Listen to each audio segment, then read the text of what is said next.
Hordoftoota akkam jirtu nagaa keessanii bakka jirtanitti nagaan koo sinaa qaqqabu. Baduu kootiif dhiifaman isiniin jedha. Yeroo darbee sababa hojiirraan kan ka'e egaa viidiyoo yeroo wal fakkaataa keessatti isiniif dhiyeessuuf qophiin turre. Haa ta'u malee yoo tures gaaffii sinaa dhiyeessaa turtan ilaaluudhaan koomentii keessan irraallee waan garaagaraa yaada argachuudhaan viidiyoo kan biraa isiniif qabadhee dhufeera.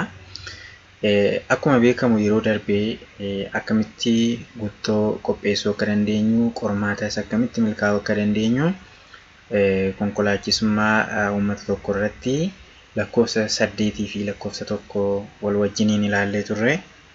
Har'a immoo dabalataan isa sadaffaa kan garaajii fi dildilaa wajjiniin ilaalla jechuudha. Uummata tokko warri barachaa jirtan akkasuma leenjii warri kennitan sirriitti hordofaa. Viidiyoon kun baay'ee isin fayyada. Isin yaadachiisuu danda'a, kan isin beektan wanti baay'een jiraachuu danda'a. Haa ta'u malee isin yaadachiisuudhaaf akkasuma egaa namoonni ga'umsa qaban akka isaan maddan of danda'anii namoonni oofuu akka danda'an, qormaatas qoramuu akka danda'an gochuudhaaf egaa kun gahee guddaa taphata waan ta'eef bakkuma jirrutti gahee keenya ba'uun barbaachisaadha waan ta'eef namoonni hedduun akka viidiyoo kana argatan share, subscribe gochuudhaan na hordofaa jedha. Egaa akkuma duraan isinitti mi'arra kan wajjin ilaallu garaajii fi dildiladha jechuudha. Garaajii fi dildila uummata tokkoof akkamitti qopheessuu dandeenya kan jedhu waliin ilaalla jechuudha. Egaan jalqaba irratti guuttoo 31dha kan barbaachisu. Guuttoo 31 barbaachisa garaajii fi dildila qopheessuudhaaf jechuudha.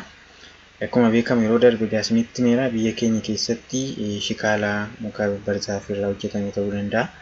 Biyyoota biroo warri jirtan immoo keessumaa foreign country warri jirtan haala kanaan wanta calaqqisaa kanadha jechuudha kan isaan fayyadamanii. Garuu akka biyya keenyaatti fageenyii fi bal'inni guttoowwan kana gidduu jiru haala kanaan jechuudha asirraa hubachuu dandeessu. Dheerina isaa yoo ilaaltan garaajiidha inni gara oliitti argitan kuni. Inni gara oliitti isin argitan kun garaajiidha. Garaajiin kun egaa haala kanaan asii ka'ee kanaa ol kan jiru kun garaajiidha. Gara gadii kanarra kan jiru immoo dildiladha jechuudha. Kanaaf fageenyi isaa meetira 12dha walumaa galatti. Bal'inni kan garaajii meetira 3dha. Kan dildilaa immoo bal'inni isaa meetira 2.75dha jechuudha. Kanaaf isaan kana sirriitti hubadhaa. Dheerinni kan garaajii meetira 9.5dha. Kun istaandardii kan biyya keenyaatiin jechuudha. Istaandardii kan biyya keenyaatiin. Egaan guuttoo 31 ta'uusaa hubachuu qabna warri leenjii kenninus jechuudha. Egaan isteeppiin nuti gochuu qabnu jalqabarraa kaanee haala kamiin qophaa'uu qabna, otoo qormaatatti hin seeniin dura konkolaataa keenya akkamitti dhaabbachuu qabna kan jedhu beekuu qabna. Isaanis deemuu qabna kan jedhu murteessaadha jechuudha. Egaa kanaaf kallattii harka mirgaa keessan garaajii keessan harka mirgaatti hambistanii kallattii kanaan konkolaataa keessan yoo fiddan irra filatamaadha jechuudha. Kallattii kanaan karaa harka mirgaa keessan garamitti hambistu? Gara garaajiitti hambistanii kallattii kanaan asii dhuftu jechuudha. Yeroo dhuftan akkamitti dhuftu? Duubaan jechuudha. Kan konkolaataan keessan duubaan deema. Konkolaataa asii gara kana dhufte kan argitanitti yoo ta'e iddoo kana dhaabataa turte duubatti deemtu jechuudha. Sootettanii maal ta'uu qaba? Konkolaataan keessan boodiinsaa istireetii ta'uu qaba jechuudha.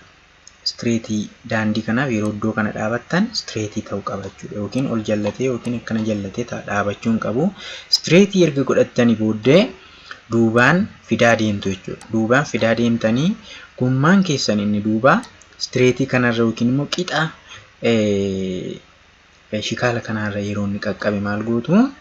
Marii keessan gara harka keessan mirgaatti hin cabsitu jechuudha. Yeroo lama hin cabsitu jechuudha. Kun yeroo tokko kan cabu egaa saffisa konkolaataa murteessaadha. Konkolaataa dadhabe yoo ta'e egaa gizee lama ni cabsitu. Sana booda maal gootu? Karaa pispookii keessan bitaa jiruun harka keessan bitaa jiruun shikaala 3 as jiran kana to'attu jechuudha. Ilaaltu jechuudha. Argaa deemtu jechuudha. Yeroo marii keessan gisee lama erga cabsitanii booddee gommaan kun isinitti mul'ataa deemti jechuudha. Shikaalli kun isinitti mul'ataa deemti. Shikaala ishii kana hin argitu. Itti aansitanii shikaala ishii lammataa argitu. Sadaffaa irratti ishii kana argitu jechuudha. Shikaala sadaffaa kana yeroo argitan maal gootu?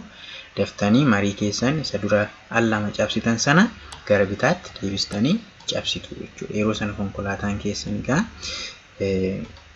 naannoo kana qaqqaba jechuudha. Naannoo gara walakkaatti waan siquuf naannoo kana jiraachuu danda'a. Inni akkatti dhufee seenaa ture yeroo isin marii keessan deebistanii cabsitan maal ta'a? Istireetii isinii dhaqee gala jechuudha. Istireetii dhaqee gala. Istireetiin galle yoo ta'an immoo fuulduratti as deebi'uudhaan istireetii galfachuu dandeessu jechuudha. Garuu asirratti shikaalli tokko ittiin kufuu hin qabdu jechuudha. Shikaalli tokko ittiin kufuu hin qabdu. Amma danda'ametti immoo akkana gara keessaatti siquun barbaachisaadha jechuudha.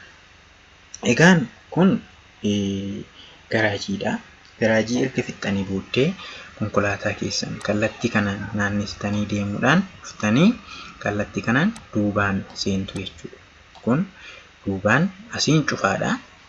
Harkitaniitti yoo ta'e shikaala asiin cufaadha. Kallattii banaa ta'e kanaan dhuftanii duubaan deemtu jechuudha. Asitti fuulduraan seentu osoo hin taane duubaan dhuftanii seentanii shikaala tokkotti osoo hin bu'iin istireetii seentanii istireetii ba'uudha jechuudha. Kun haala nuti ittiin qormaata dildilaa fi garaajii qoramuu dandeenyudha jechuudha.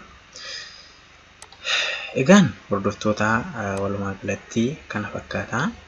Animeeshiniin sirra jirtu kun xiqqoo haala jiruu isin hubachiisuu dandeessi.